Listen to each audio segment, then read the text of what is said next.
I had almost reached the point where I thought, I can't make it back to life. It's not going to work. Something was pulling at me. There was a force pulling me toward life, but another force was pulling me just as strongly away from it. I had both forces within me, and in that moment, when I truly thought, I can't go on, I found my way back to life with the very last bit of strength I had.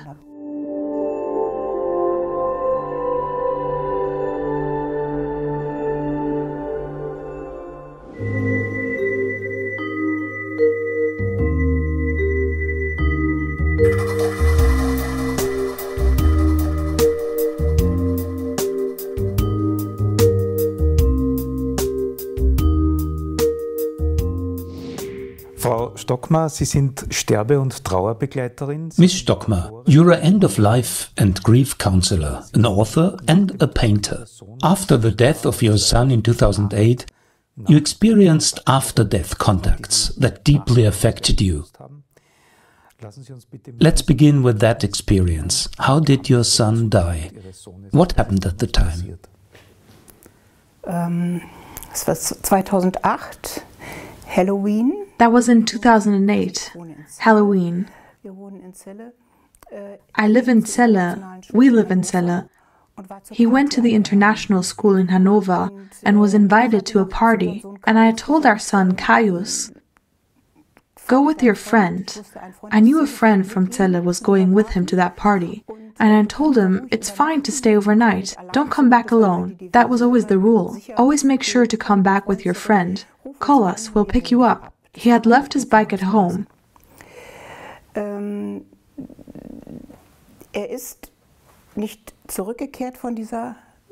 He didn't return from the party. In the morning on November 1st, and that was a coincidence I'll never forget. It was the morning when I was officially saying goodbye to my hospice work. I had worked for 15 years as a volunteer in hospice care in Celle, as an end-of-life and grief counselor. It was the farewell celebration. I came home, it was 10 or 11 a.m., or later, around noon, and there were 3 men standing at the door, at our glass door. And one of them was holding our son's backpack. And all 3 men were dressed in black. And the man holding our son's backpack was the pastor. At that point you knew something had happened. Exactly. I didn't go to the door. I still had the bouquet in my hands that I had just received at the hospice farewell. I was about to put the flowers in the vase. Dropped everything, of course, didn't go to the door. I went into the living room and grabbed a cushion from the couch.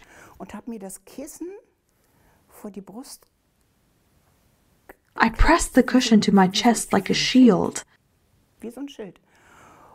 Then I opened the door and I just screamed, no, no, no. And the pastor only said, yes.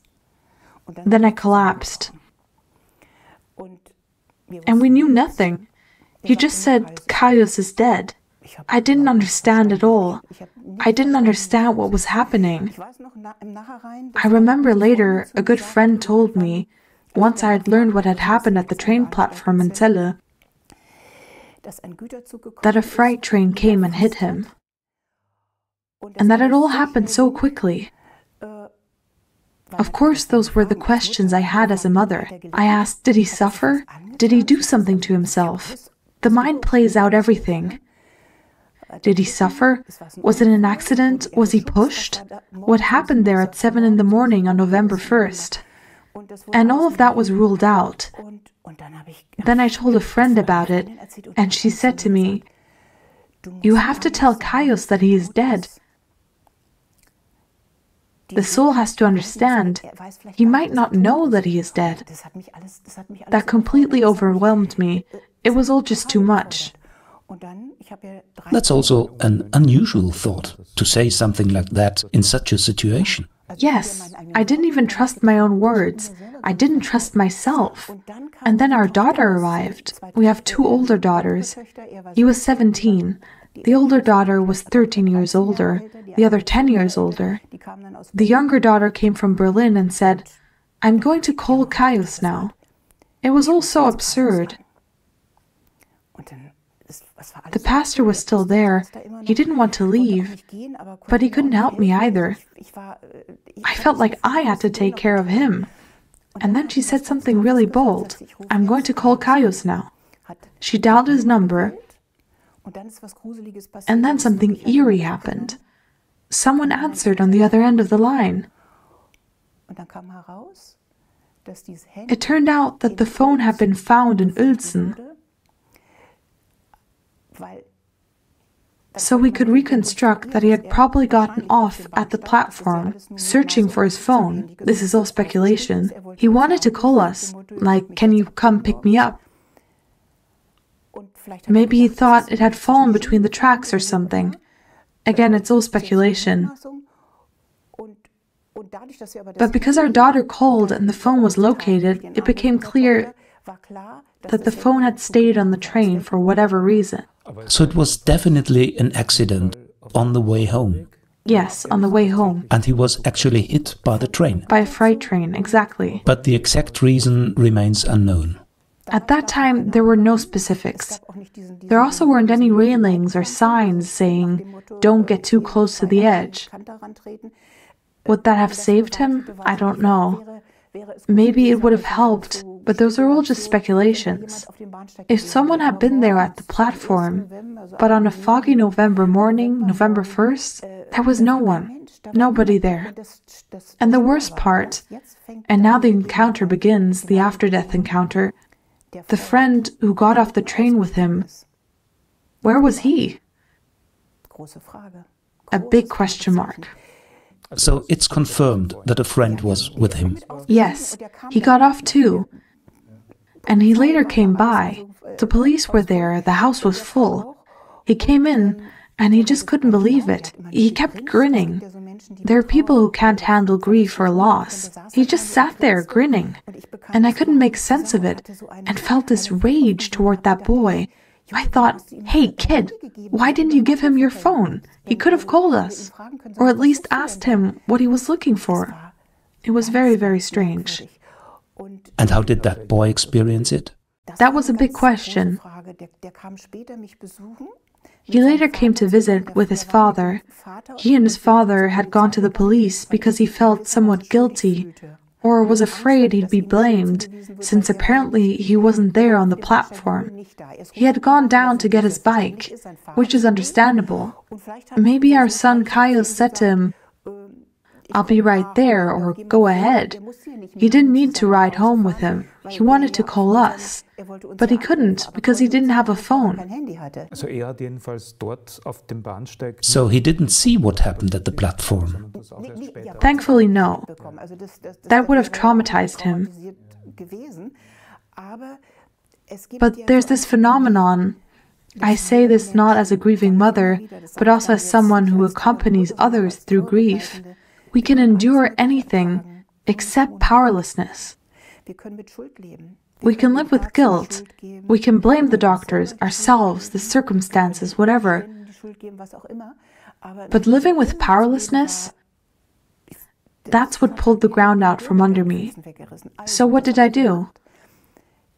I thought, if Cajus had been there with another friend, that friend might have waited, might have said, here, use my phone to call your parents. I blamed this young man. I struggled.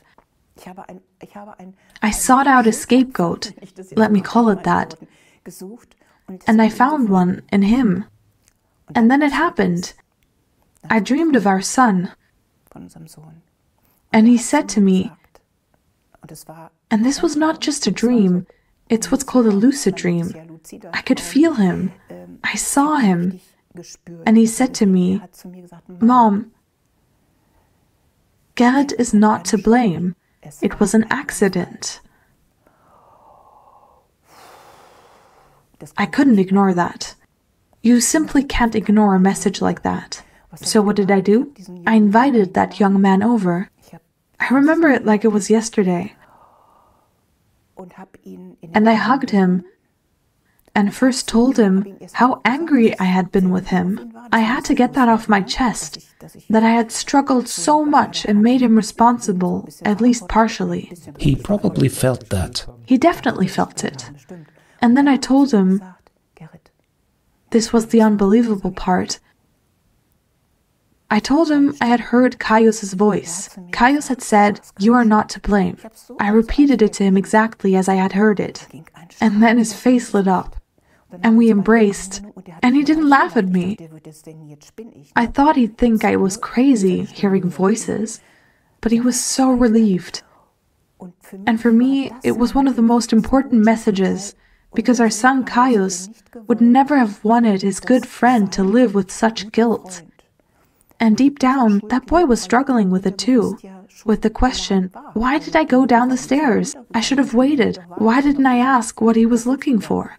Could you describe this contact again in more detail? You said you heard a voice in a dream. You've already mentioned how real it was for you. You didn't have the thought that it was just a dream. In which phase did it happen? Right before waking? When did it happen? Were there any specific feelings involved? Can you describe this after-death contact in more detail? That's a very good question. I'm now putting into language something that lies beyond language. It's translational work. It's a transformation, yes. It was something beyond words. It was something I felt. I don't know. Can you imagine what it's like to feel words? They're words that you don't just hear, you feel them. A certainty. Exactly. And the word I always use is truthfulness. It was truthful. It wasn't twisted, it wasn't interpreted, it wasn't filtered. That's also why I paint. Because painting, it's not something I do actively, it just happens. I always say, it paints. Just like I'd say, it paints, I also say, it spoke. Whether it was Cajus, or as I later called it in my play, the world soul, it doesn't matter. Whatever it was truthful. That would be my answer. Truthful. But it was clear to you that it was your son. Absolutely clear.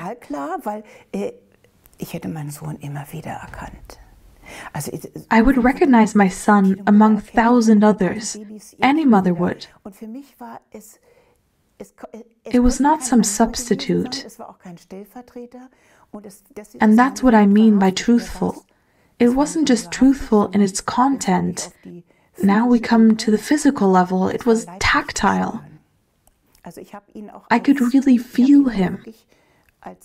His essence. Yes, his essence. I truly felt his essence. And it wasn't the only time. There were several moments. In dreams again? Yes, in dreams.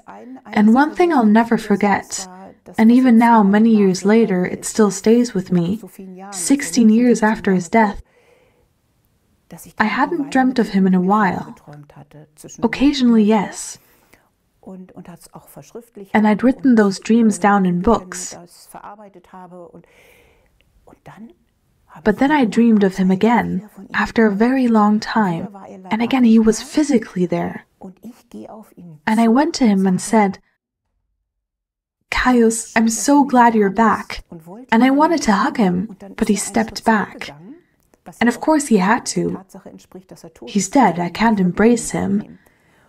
And then he said something I will never forget. I was never gone. You were gone. And suddenly, I saw things clearly. I understood. He was right. What you never possessed, you cannot lose. Children do not belong to us. Children are entrusted to us, as Khalil Gibran said, but they don't belong to us.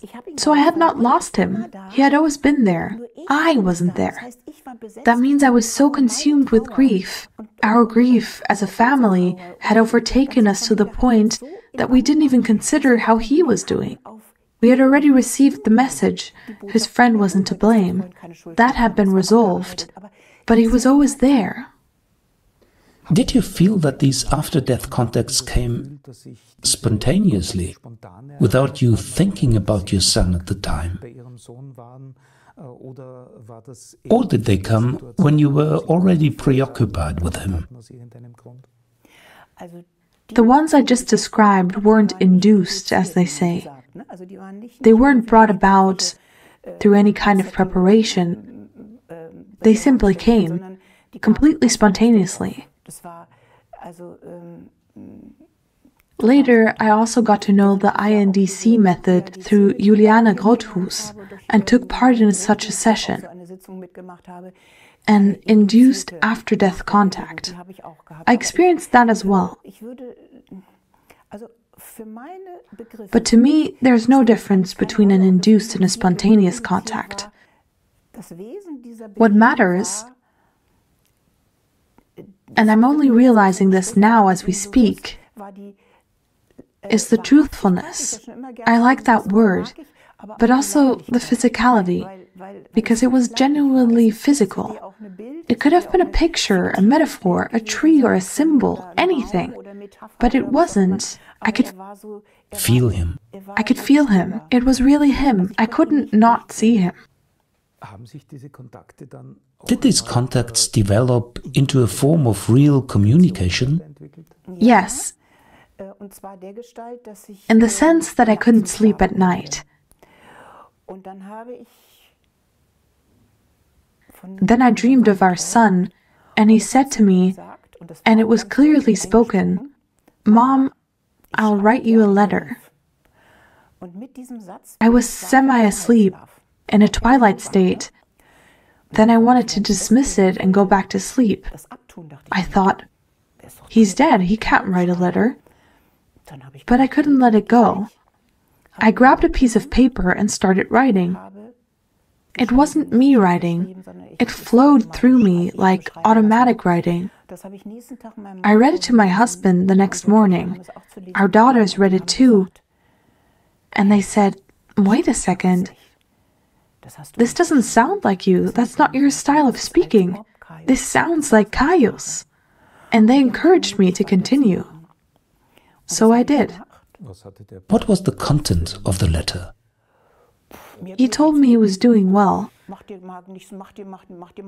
"Don't worry so much," he said. He offered comfort. Tremendous comfort. And so much love came through. The love of a child. A 17-year-old doesn't typically say, "I love you" to his mother. That's something a little child might say. He was in a very different phase of life. But there was so much love, so much emotion. And he kept repeating the sentence, "I just want you to be okay." And that was the difficult part. Because when I felt okay, I felt bad. I began writing books, I held exhibitions, I painted, I wrote. And I felt terribly guilty, because all of it was a result of my child's death. That's why I used to say, when I feel good, I feel bad. But from him came this message, "I just want you to be okay." How did you respond to that letter? I allowed myself to feel okay. But not only that, a letter only makes sense if you write back. So I thought, I'm going to answer him. Why not? Also in written form. Also in written form. I even used a different pen to make it clear, and I wrote it while fully awake, but I didn't stop. I just kept writing, and writing, and then a dialogue emerged. In written form? In written form, mother and son. Yes. And I later gave it to Sabine Mehmet to read, and she said, "You have to present this. You could read these letters to..." And I titled them Letters to Zuyak, which is Cajus spelled backwards. "Read them aloud." And I said, "No, letters to my son. He was 17. I'm a mother, and then I should read those letters? That didn't feel right to me. It didn't feel like it would have been in my son's spirit either. Like he wouldn't have wanted that." But then she said to me, "Why don't you turn it into a play?" I said, "Excuse me? How would that even work?"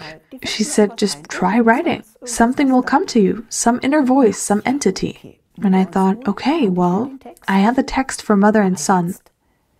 But now, what third voice could I bring in? God didn't work for me. I was raised Catholic, but that God wasn't a source of support for me. So I simply, again through writing, named this third voice the world soul. I gave this world soul a voice. And this became the trilogue Beyond Everything, right? Exactly. That's what came out of it. Which you also published in your new book. Yes. I revised it several times and included it in other books as well, and now again, this time in both German and English. Regarding this communication, did you have the feeling that you were communicating with a teenage boy as you knew him? Or did it feel more like a soul, a spirit, something beyond physical age, something you couldn't define as young or old, where you sensed more of the essence of your son, perhaps even independent of the mother-child relationship? How did you experience it? That's a good question. I would say both. If I think about the innate wisdom children often have, because there are no stupid questions and there are no stupid answers, there are children so old in their essence that you almost feel the need to bow before them. It was both. He sometimes spoke in a very casual, even defiant way. I remember some parts in the play where he acted just like a teenager, with that typical rebelliousness, sometimes even grumpy, just like he used to be, but also humorous. And then again, he felt like a teacher to me. I had the feeling that while he was still assigning me my role as his mother, within this written exchange, at the same time, he had become so much more than he was, as if I was suddenly seeing him in a different context, in a new light, as if he was no longer limited to his earthly form as a human being, but part of something much greater, something universal that awaits all of us. And that's why it was so astonishing for me when at the end he suddenly says, "I am part of the world soul." That means he entered into the world soul. And that world soul, for me, is just a variable, a placeholder for something we cannot grasp. You could call it something else, it doesn't matter what name you give it. But he became part of something much bigger than what we humans with our limited senses can perceive here on Earth. And so, to return to your question, he remained my child, but also became the child within the wise man, or the wise man within the child, and ultimately beyond gender, a larger being of essence. When you think back, did you have the impression that before the accident, your son had already shown signs of such inner development, signs of wisdom, of some change in life direction? I ask this because many bereaved parents report such things. That's an important aspect. But I'm also very careful and skeptical with myself. Death changes the lives of those who remain. And of course, from today's perspective, I think he did show signs of that. But that might also be my interpretation. And so I'm cautious. Maybe it's my mind searching for meaning or for a narrative. He had already grown into himself. He was already fulfilled. Yes, he had certain characteristics that seemed meaningful in hindsight. I do remember a particular scene very clearly. He wasn't very engaged with schoolwork. I would often say to him when important exams were coming up, "You could do more, but I'm not pushing you anymore. It's your life. If you don't want to study much, that's your choice." Looking back, I was actually relieved that I didn't force him into the role of the perfect student or obedient child. He lived life to the fullest. Parties with friends, all of it. And then there was this one moment I'll never forget. I happened to be walking down the hallway, And I saw him, tall as he was, he towered over all of us, standing in front of his father. He bowed to him, shook his hand, and said, "Thank you, Papa." And I thought, strange. That felt really unusual. I remembered that moment so clearly. He and his father had been talking about physics, probability theory, something they were studying in school at the time. But for him to stand there to thank his father so formally, it felt like a farewell. Like he was looking back on his life, expressing gratitude, as people do when they say goodbye at the train station. Thanks for everything, until we meet again. There were other moments like that. He wasn't interested in collecting things. I asked him what he wanted, and he said he didn't want anything. He didn't cling to material things. But I'm cautious about saying too much. If he were still alive today, he would have become someone else. And maybe I wouldn't even remember those scenes. But because his life book, as I imagine it, was closed at age 17, I naturally start to find meaning in places where, from a different perspective, it might have looked completely differently. How did things go for you after the accident in terms of your grief? How were you able to cope? Did your work with dying, your professional background, help you in any way? How did you manage? It would have been nice if it had helped. Let me use a comparison. A dentist. A dentist can't pull his own tooth. Maybe some special dentist can, I don't know. But I couldn't pull my own tooth. I couldn't treat myself. In fact, I experienced something even worse. I saw how those I had worked with in hospice care literally ducked away from me, not just metaphorically, but physically. I remember one time at the post office, they saw me, and just like that, they hid behind a pillar, and I thought, that's helplessness. They didn't know how to deal with me. These were professional people, at least professionally trained, but they were helpless too. And I had a neighbor I never really liked. He was always gruff with his kids. And one day he stopped in the street. I remember our meeting was by chance. He looked at me, really looked me in the eyes, and said, "Mrs. Stockmar, I have no words." And he just stood there. Phew, that did something to me. It didn't matter how long we stood there. And then he said, "I'd really like to hug you." And I said, "Go ahead." This was someone I would never have wanted to hug. And I keep telling this story because for me, it was truthful. He shared this helplessness with me. I couldn't help myself. Our daughter kept saying, "Mom, you must know what to do now. You're a grief counselor. You should know." But I couldn't help myself.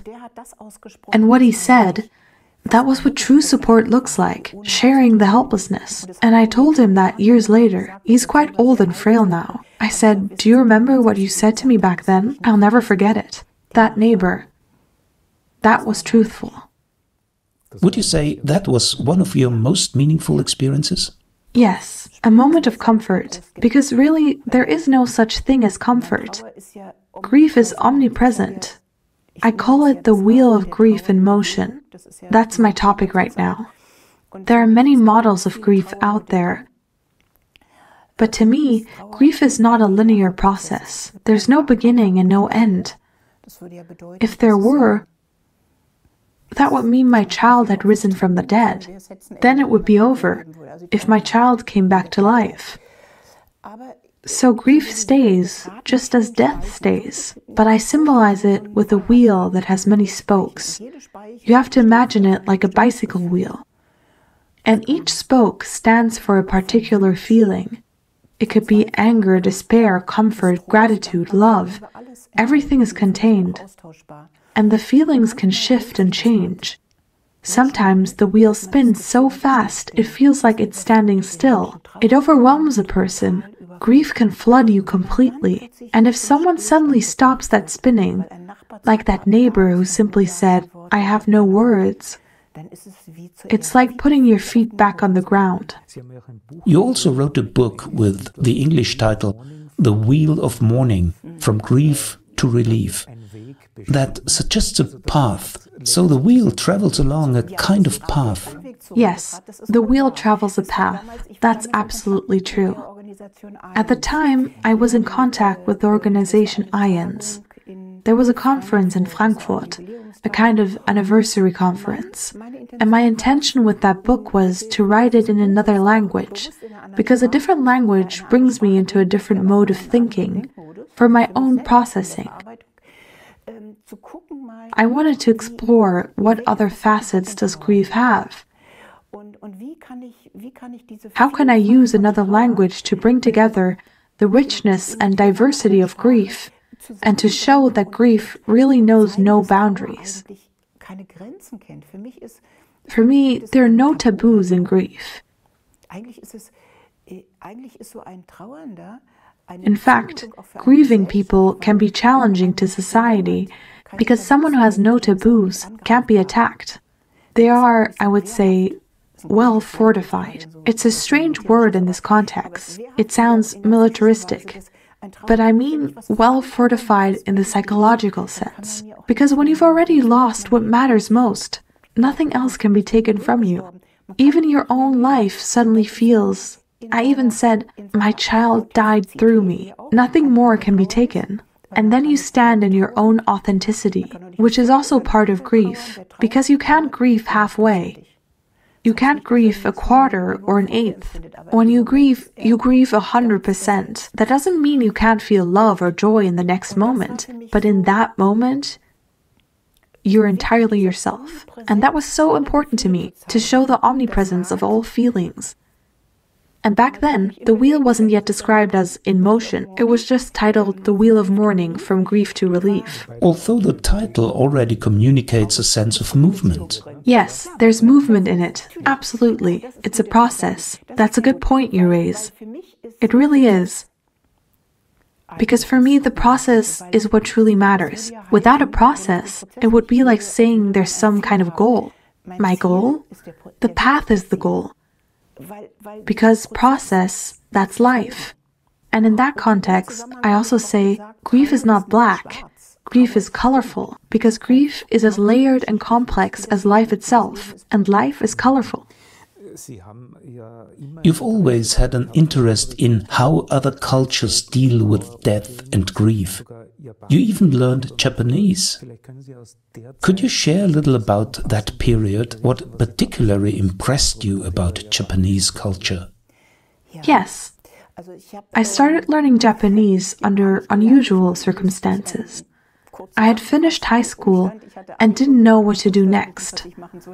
Then my brother, who was working in Japan at the time, called me.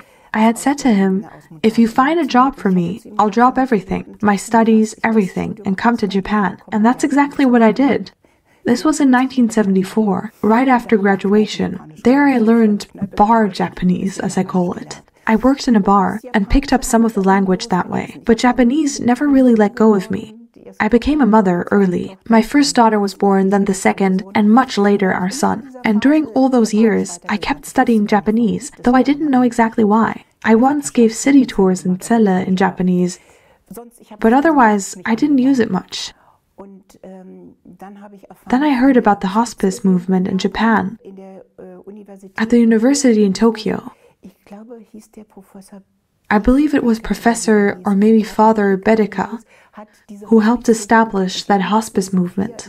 He gave a lecture, and like the Dalai Lama, he just laughed the whole time. He said things like, "If you don't have a sense of humor, you can't accompany the dying. And if you don't have a hobby or some personal source of strength, you won't be able to work with dying people." And I thought, this lightness in dealing with death, that's what I missed so much in our culture. Everything here is so heavy.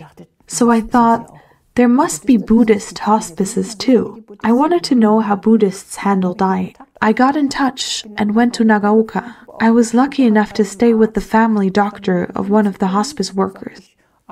I said, I'll volunteer. That led to many conversations during my time working there.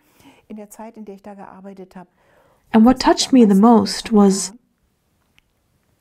all the doors were open. It was a regular hospital in Nagaoka, but instead of doors, they had those hanging fabric strips you sometimes see in Asian cultures.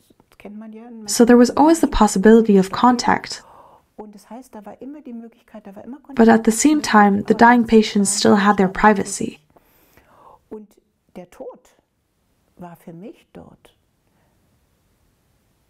Death wasn't seen as a failure there, which is sadly still often the case in our medical system.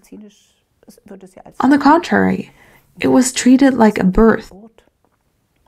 It was celebrated like a birth. Just as we celebrate someone's arrival into this world, we also celebrate their departure. Of course, if you believe in reincarnation, then it is a kind of birth. You look from the other side of the tunnel. That moved me deeply. And my Japanese was still very limited, self-taught and clumsy, because back then there was no Duolingo or anything like that.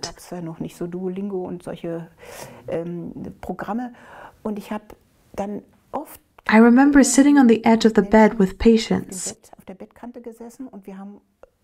This was during winter, with 4 meters of snow in the Japanese mountains. We just looked out at the landscape, and someone would say something like, "Everything is distant, everything is far away." Sometimes a single word would act as a metaphor. Because in the face of death, we are still speechless up to this day. How can we describe something we haven't yet experienced? Something so extraordinary. Someone once said, even dying can be an adventure. But there's no travel guide for it, no guide to prepare you. So those images, the views of the landscape, the conversations, the shared silence, those were like what I experienced with that neighbor who had said, "I have no words." In Japan, I could share that silence with others. And that's when I realized the handicap of language was actually a blessing. Because words would have overwhelmed everything. We might have started interpreting. But this way, we were just feeling.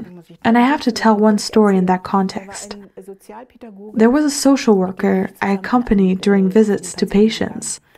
One time, we visited an elderly man. He must have been over 90, who had lost all his teeth. You couldn't really understand what he said, even for native speakers. He spoke in a rapid flow, talking and talking, and I stood there next to the social worker, just watching him in awe, focusing on his hands, how he gestured as he spoke. I was fascinated. I so badly wanted to understand what he was saying. When we left the room, we stepped a few paces away, not directly outside because the door was open. I asked the social worker in Japanese, "What did he say?" And he said, "I don't know either." And we both burst into laughter. He had listened to the man, just as we now know it should be done in dementia care. Validation. You don't need to understand the words. What matters is recognizing the human being, their presence, their essence. The man had shared something, and it didn't really matter what the words were. What mattered was that someone listened.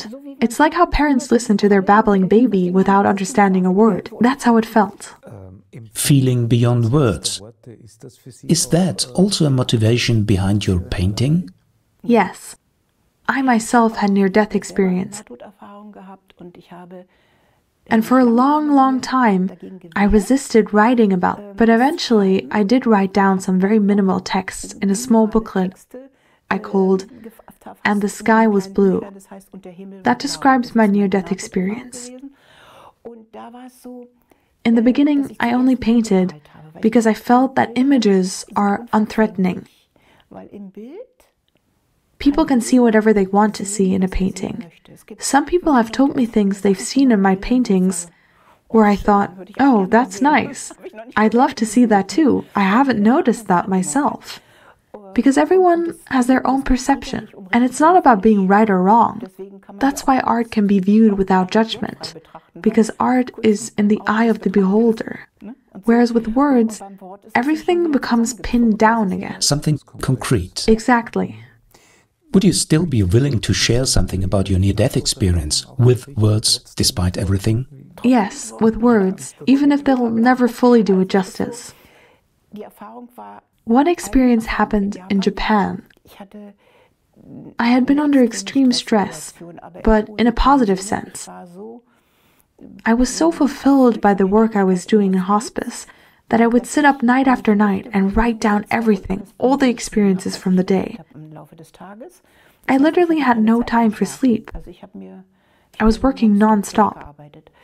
Then one of the volunteers, who had also worked at the hospice, invited me to her home. I remember every single scene of it as if it had happened yesterday. She was a young widow and had me stay at her house in the snow-covered mountains. As is customary in Japan, you take off your shoes at the door. And most homes have a house altar. When someone in the family has died, there's always at least a glass of water there, a bowl of rice, or a piece of fruit, some kind of offering. She took me to the altar and introduced me to her deceased husband. In Japanese, she said something like, "Look, here's my new friend." That's just to set the scene. We had been to the hot thermal baths during the day, had deep conversations. We had spent the whole day together. That evening, she prepared my bed in the same room where the altar was. In Japan, it's common to pull the futon out of the closet and lay it directly on the floor. I lay down there, and I lay and lay. I don't know how much time passed.